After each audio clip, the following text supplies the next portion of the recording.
Welcome back to Asean in Focus.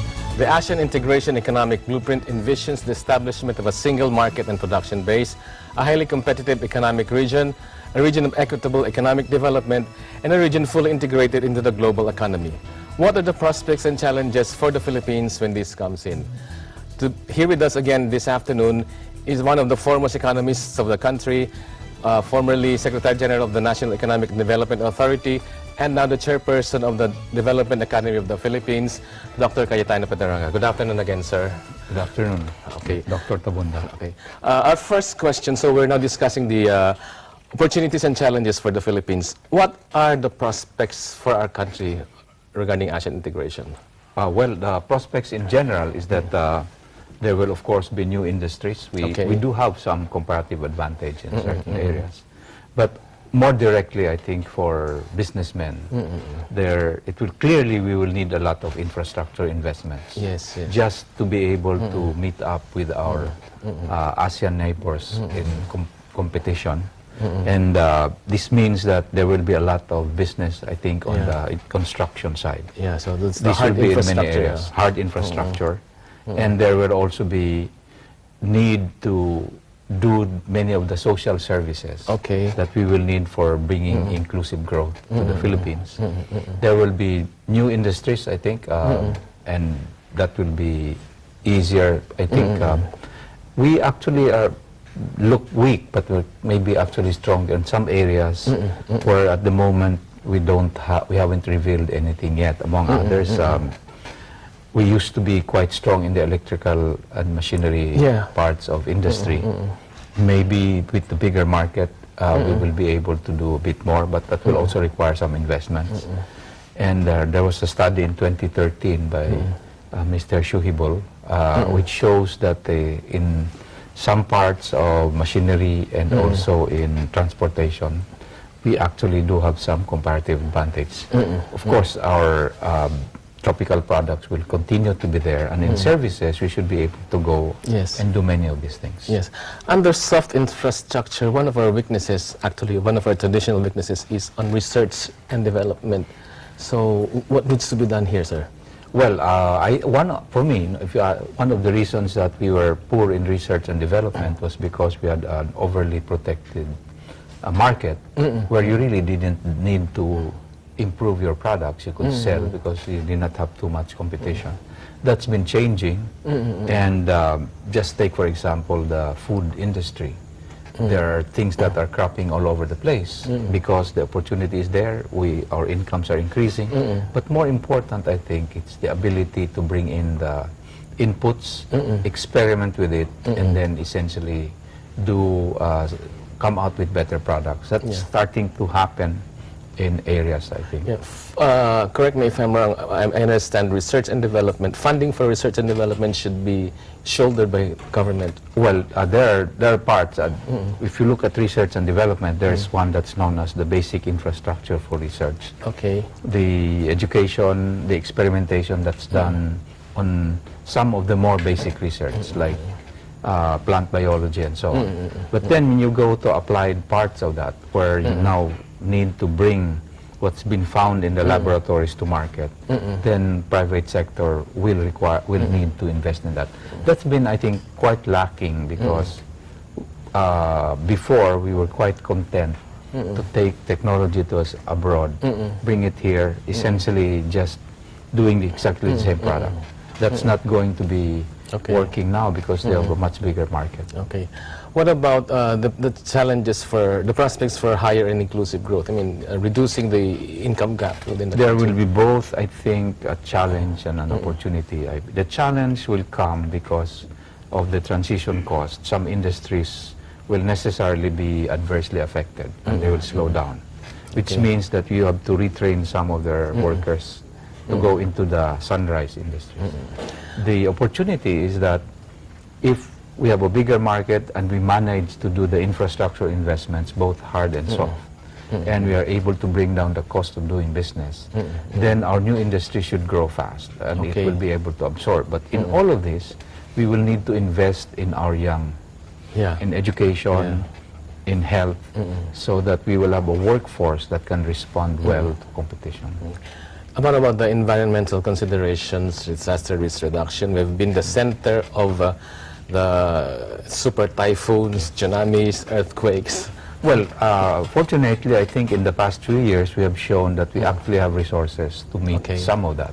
Okay. The thing to do is to get disaster readiness and climate change mitigation to become part of the way we do things.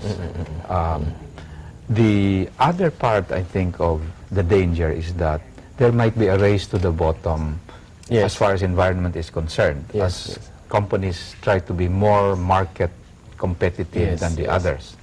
This will require that I think the ASEAN governments will have to sit around and say these are the environment. So harmonization as far as environmental rules might be something that will be good for everybody. So what are the forces that are, to our side, the forces at work for the Philippines when it comes to ASEAN integration? What is it on our side? I think we have a very flexible and quite manageable labor force. Yes. We've had our problems on the labor front before. We've gone through that. We have a labor sector that, of course, still wants many of the labor requirements taken care of, but at the same time understand that there is now a much bigger market. The flexible labor force, and we've shown that we can work under different circumstances all over the world. So we have essentially a very strong labor force. We have a lot of free capital at the moment. Our saving rate is, as a percent of GDP, is higher than our investment rate. And so there's a lot of resources that's not being used. It's a matter of putting up the companies that can take advantage of this. And this may actually require some partnerships with foreign companies. I think when you look at it, we do have some strengths. Yes. Many of it we have not really exploited before. Yes. But now we will be forced to do so. What about, we have constantly received positive credit ratings from the different credit agencies. What does this mean for us? Well, positive rating agencies just essentially they say if this country borrows, can they pay? Okay. And our fundamentals are good in that sense. Okay. One is our fiscal balance is firm and it looks like we can handle it. Our balance of payments seems to be in good shape with OFW remittances and now increasingly BPO. And I expect also with tourism coming in. Okay. And then it's just a saving and investment gap. But the gap there is more the fact that we are saving more than we're investing. So in fact, we will have to use that. That's the reason that our credit rating is quite good. Okay. Making use of that credit rating, I think, from the point of view of the Philippines is really our problem. How do we get more investments, vehicles, more investment projects, so that we are able to use our resources so we can grow faster and also in an inclusive way. What about the downside? What are the risks, the downside for the Philippines? Of course, we have calamities. Yes. And then, that one is always a shock, and that's a shock also to the macroeconomy. Yes.